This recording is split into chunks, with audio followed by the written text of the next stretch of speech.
Well, hello there. We're going to start this explainer off with a pretty bold statement today, and honestly, it might just change the way you garden forever. You see, for decades, you and I have been given some pretty incorrect advice. Oh, it wasn't malicious, of course, but for years, well-meaning neighbors and gardening books have told us that if we want a beautiful flowering summer garden, we absolutely must constantly remove faded blooms. We've been led to believe that we have to spend hours on our knees, keeping the whole thing ticking over like some sort of intricate machine. Well, I am here to tell you that advice is simply not true. There is actually an entire category of perennial plants that literally laughs at the scissors. These are plants that have been producing continuous color all summer long in gardens all across the UK and the USA, without a single person intervening. Honestly, discovering these plants is one of the most freeing moments in any gardener's life. It's the exact moment you realize a truly magnificent summer garden doesn't require constant maintenance. So today, we're going to explore 9 of these truly remarkable plants together. But before we even look at the very first one, I want to plant a little seed of curiosity for you. I want you to keep the 9th and final plant on today's list in the back of your mind. It's a continuous blooming marvel. Experienced growers absolutely cherish it, yet most gardeners walk straight past it at the garden center. It doesn't shout for attention on the shelf, not at all, but it flowers from June to October with a generosity that experienced growers consistently describe as one of the most extraordinary things in the summer garden. I promise I'll reveal what it is at the very end, so stick around. So what exactly does self-managing flowering mean? Let me be clear, this is not luck. It's a deliberate understanding of how certain plants are simply designed by nature. You see, these plants have evolved over millennia to maximize their reproductive chances, meaning they are biologically driven to push out fresh buds the very moment an old one fades. They naturally manage their own flowering cycle, producing new growth so quickly that removing the old blooms becomes, well, not just unnecessary, but completely irrelevant. They were shaped by nature to flower continuously. So the gardener's only job? Just plant them in the right place, provide the correct conditions, and simply step back. It really is that simple, and it is genuinely so exciting to watch it unfold in your own borders. Right. First up, we have Geranium Roseanne. Now, if you're new to this one, actually, let me clarify. This is not the tender bedding geranium you pop into a summer window box. No, this is a true, hardy perennial, and it is an absolute masterpiece of the gardening world. Roseanne begins flowering in early June, producing these stunning violet-blue blooms with a really crisp, bright white center. And the best part? She simply doesn't stop until October, or sometimes even November. She forms this effortless, sprawling mound of color with beautifully marbled leaves, tumbling gracefully over path edges and weaving gently right through your other plants. She adapts remarkably well to almost any soil, too, from heavy clay to sandy loam. And here is a delightful little fact for you. Against a century of spectacular horticultural introductions, she was rigorously judged and awarded the Chelsea Flower Show Plant of the Centennial. She earned that title entirely through sheer unstoppable performance. And if she ever looks a little untidy by midsummer, just cut her back hard, and she'll reward you with a brand new flush of blooms in just 3 weeks. Let's move to our second plant and see how this can build your garden's architecture. Meet Salvia amorosa. You know, this is kind of the secret weapon of professionally designed gardens.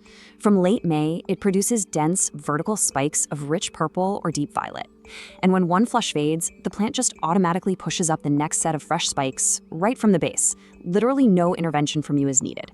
If you're shopping for this, look for the variety Cardana. It features these striking black stems that provide an incredible visual contrast to the flowers. Or try Mainoct for a breathtaking deep indigo. And here's exactly why it thrives when you just leave it alone. It develops deep taproots, making it highly drought tolerant once it's established. Oh, and when you brush past its foliage on a warm day, it releases this wonderful spicy sage scent. Plus, those tubular flowers are an absolute magnet for bumblebees. A clump of Salvia amorosa in the baking summer sun is genuinely one of the most vibrant, wildlife-rich sites you can cultivate. Oh, and just a really quick reminder, the most surprising, self-managing bloomer of them all is still quietly waiting for us at the very end of this list. Now we're moving into a gorgeous trio of midsummer marvels, starting with Nepeta, or catmint. Experienced gardeners quietly consider this their greatest discovery for the front of a sunny border.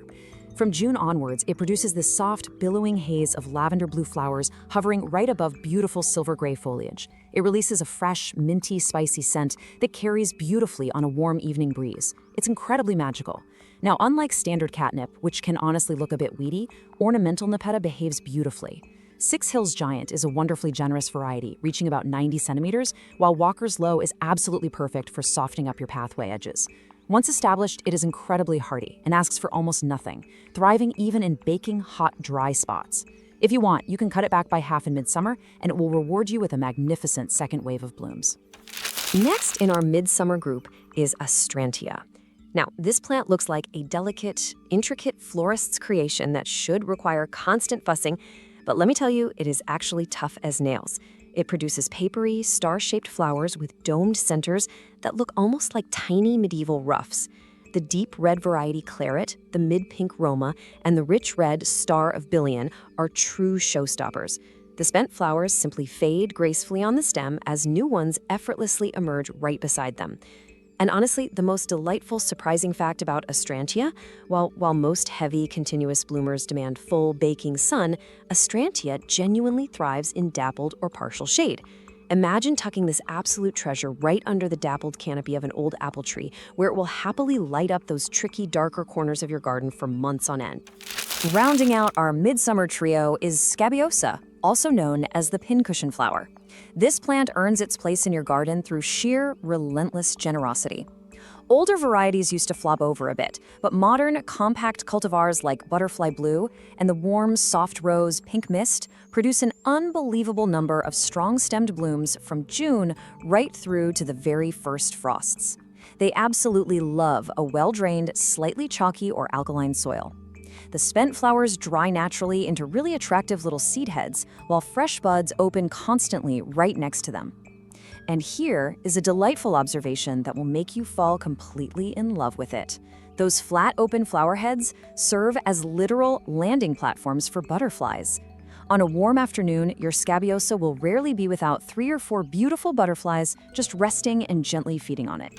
We are getting so close now. The unbelievable 9th plant. The garden center's absolute best-kept secret is fast approaching. All right, our 6th plant is Hemerocallis, better known as the daylily. And I want to clear up the confusing name right away because it often deters new gardeners. Yes, it's true, each individual flower only lasts a single day, but a well-established clump carries dozens and dozens of buds on multiple stems. So even though yesterday's bloom has elegantly faded, there's always another pristine one opening the very next morning. The clump never ever looks spent. Modern repeat blooming varieties like Stella d'Oro in golden yellow, the lemon Happy Returns, and the rose pink Rosy Returns have thick, fleshy roots that store moisture. This makes them virtually indestructible. You could practically plant them by a hot gravel driveway. They tolerate poor soil, dry spells, and complete neglect.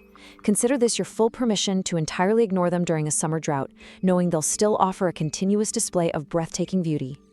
And that brings us beautifully right to our next plant, Agapanthus.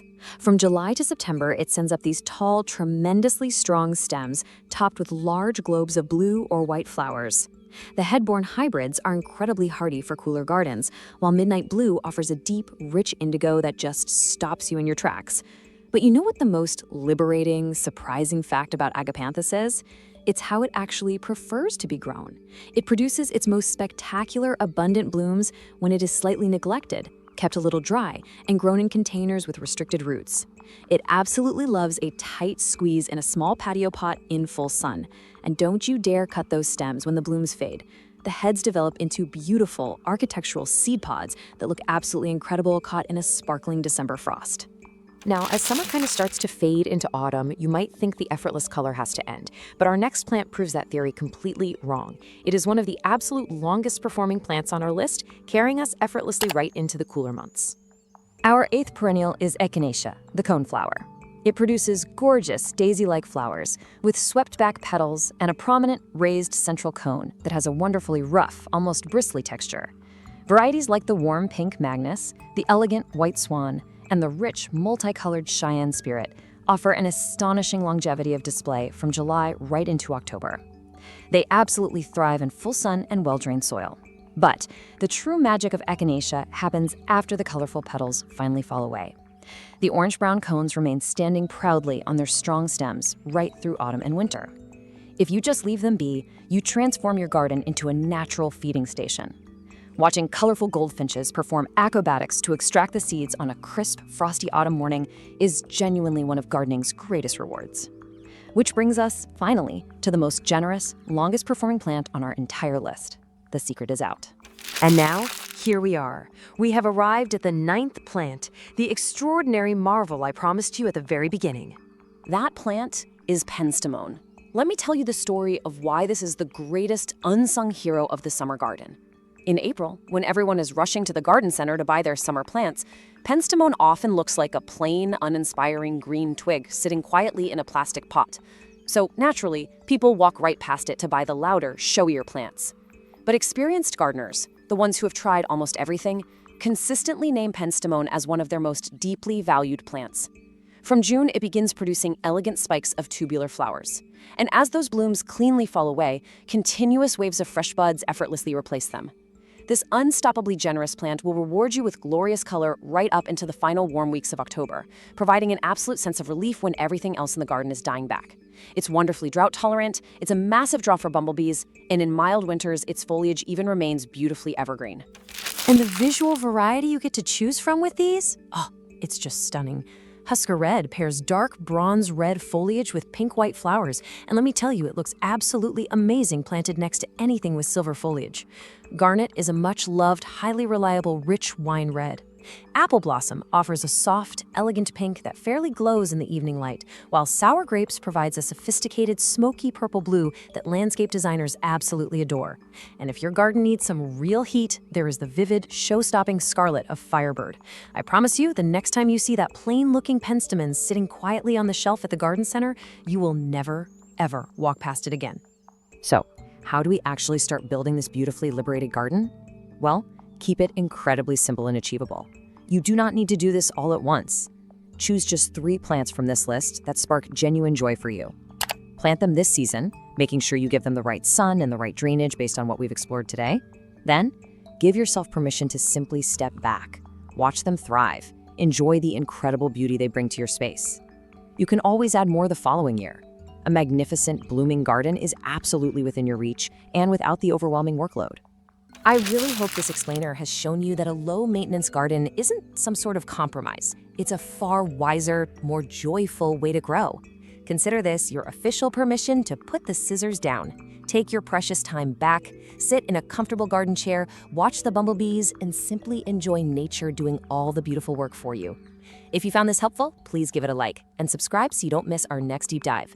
And most importantly, leave a comment below telling me which of these 9 extraordinary plants you're going to try first. I read every single comment. After all, if a garden is meant to be a place of peace, shouldn't the plants do most of the work for you? Think about what you could do with all those reclaimed summer weekends. Happy growing, everyone!